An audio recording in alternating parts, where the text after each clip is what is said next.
öösel läksime magama ei tea kus, sest oli ilgelt pime ja nii udune, põhimõtteliselt me olime pilve sees ja nähtavus oli meeter või paar. Ja hommikul ärkasime sellises kohas. Me oleme pealpool pilvepiiri praegu, mägede vahel. Kuskil Big Suri mägede vahel.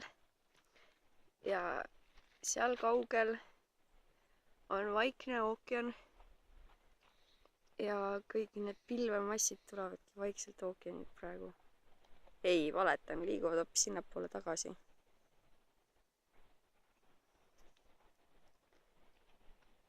Vot nii.